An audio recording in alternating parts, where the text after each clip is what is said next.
10 साल के बाद देख लीजिए दुनिया का टैलेंट इंडिया से निकलेगा, निकल रहा है। It's a fact. White house उनका है पूरा यूएस उनका है। जितनी दुनिया की कॉर्पोरेशन हैं, मल्टीनेशनल, सबके सीईओ इंडियंस हैं। What is the reason behind it? They are talented people बाबा। ये बड़ी अच्छी बात कही आप। रुको जरा, सबर करो। Indian people are very hardworking and they are more honest than we are. If you don't work in India, you don't make money. In Pakistan, people want something free all the time. They want free. They want to criticize the government. They want to criticize this. They want to criticize that. But that's not the way forward. The way forward is hard work and honesty.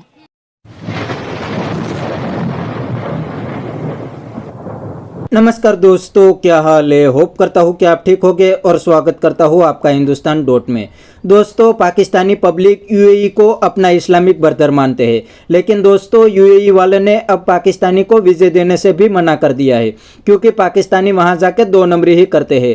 और दूसरी side UAE वाले Indian को अब on arrival visa देने लगे हैं, क्योंकि उनको पता है कि इंडियन टैलेंटेड है और इंडियन कभी 2 नंबरी नहीं करते और यूएई के रूल्स एंड रेगुलेशन को भी फॉलो करते हैं। तो इस बात से पाकिस्तानी मीडिया और पाकिस्तानी पब्लिक को बहुत जलन हो रहा है, क्योंकि वो तो यूएई वालों को अपना इस्लामिक ब्रदर मानते हैं, लेकिन उसने तो पाकिस्तानी को वीज़े देने से भी मना कर दिया है। तो दोस्तों, वीडियो में आगे देखते हैं इस बात पे पाकिस्तानी पब्लिक के रिएक्शन। अगर आप नहीं हैं तो पहले चैनल को सब्सक्राइब कर लीजिए और वीडियो को अंत तक देखें।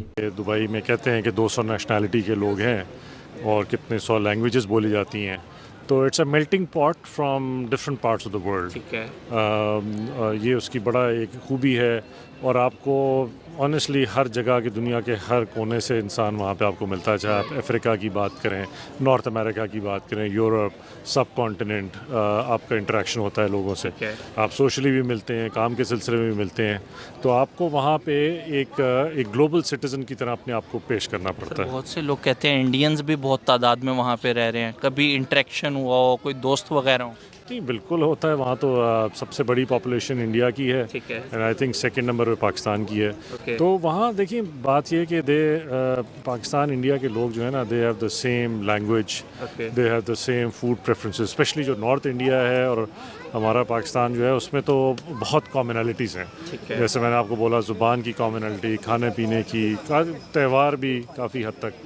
तो आप उनके साथ ज़्यादा कंफर्टेबल फील करते हैं compare to somebody from Europe, somebody from US, क्योंकि वो फिर आपको डिफरेंस नज़र आता है। सर, एक चीज़ नहीं आ जाती कि आप पाकिस्तान से आए हुए हैं, वो उधर इंडिया से गए हुए हैं, कोई जिस तरह यहाँ पे एक हमेशा एक थोड़ा गर्मी रहती है, तो उधर जब लाइव मुलाकात हो तो ज़्यादा गर्मी हो जानी चाहिए। आई थिंक ये गवर्नमेंट पॉलिसीज़ होती हैं जो कि ऐसे क्रिएट कर देती हैं। मेरा ख्याल में पीपल टू पीपल जो है ना, कोई इशू नहीं है। बहैसियत कौम कैसा पाया आपने इंडियंस को? मुझे तो एक्चुअली बड़ा, मैंने देखा कि उनके वर्क एथिक्स बहुत अच्छे हैं जनरली, और एजुकेशन अच्छी है उनकी। ठीक है।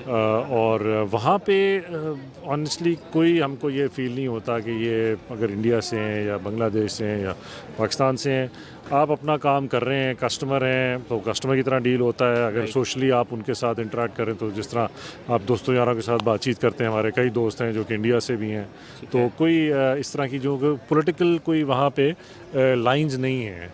तो बहुत सारे ओवरसीज़ जिनसे मेरी मुलाकात होती है या इंटरव्यूज़ वगैरह जिनके मैंने किए हैं, उनका एक ये भी पॉइंट ऑफ व्यू होता है कि इंडियंस जो है वो बहुत से पाकिस्तानियों की सीटें मार जाते हैं।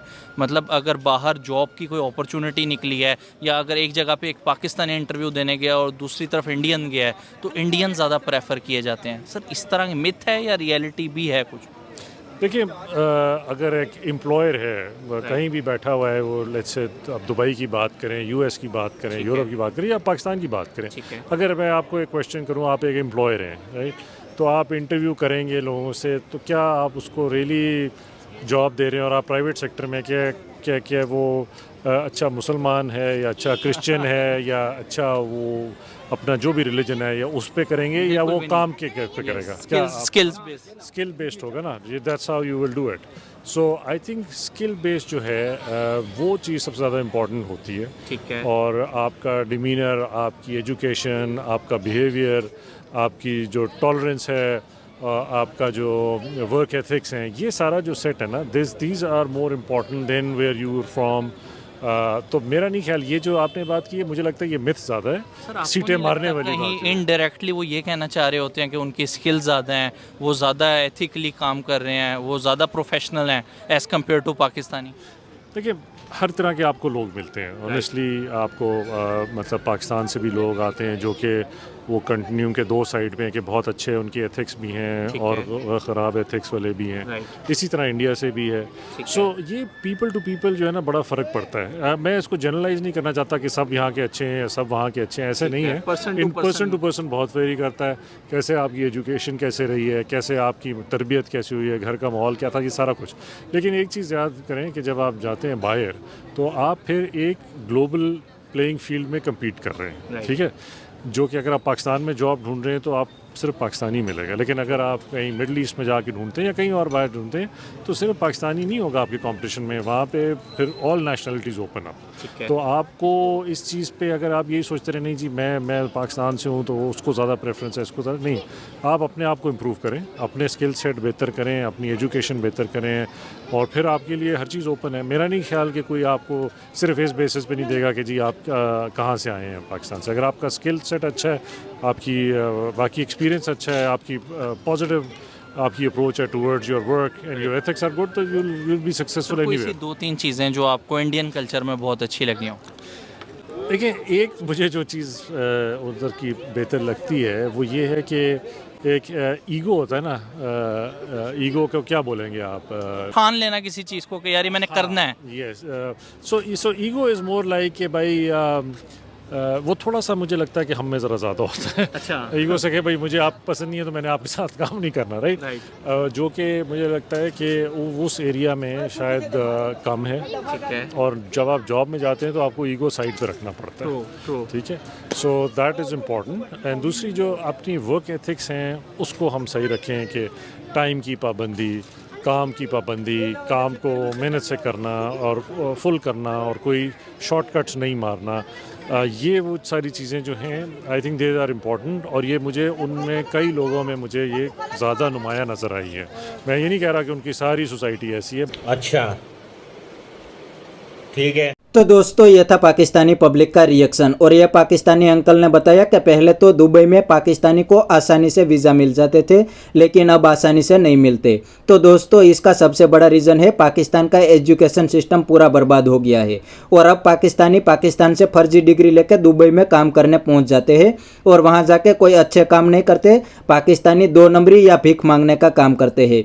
इसीलिए तो अब दुबई वाले भी पाकिस्तानी से तंग आ गए हैं और अब तो पाकिस्तानी को वीज़ा देना ही बंद कर दिया है। और दूसरी साइड दुबई वाले ने इंडियन को ऑन अराइवल वीज़ा देने की ऑफर भी कर दी है क्योंकि उनको पता है कि इंडियन तो टैलेंटेड है, इंडियन यहाँ पे आके 2 नंबरी या भीख मांगने का काम नहीं करते और यूए के रूल्स एंड रेगुलेशन को भी अच्छे से फॉलो करते हैं, इसीलिए इंडियन को तो ऑन अराइवल वीज़ा देने लगे हैं। इतना ही नहीं दोस्तों, अब तो सऊदी अरब भी पाकिस्तानी को अपनी कंट्री से निकालने लगे हैं क्योंकि वहां जाके भी पाकिस्तानी 2 नंबरी का ही काम करते हैं, इसलिए पूरी दुनिया अब पाकिस्तानी से तंग आ गई है। तो बस दोस्तों आज के वीडियो में इतना ही। ये था पाकिस्तानी पब्लिक का रिएक्शन। अगर आपको ये वीडियो पसंद आया तो वीडियो को लाइक शेयर कर दीजिए और चैनल को सब्सक्राइब करना मत भूलिए। थैंक यू, मिलते हैं नेक्स्ट वीडियो में।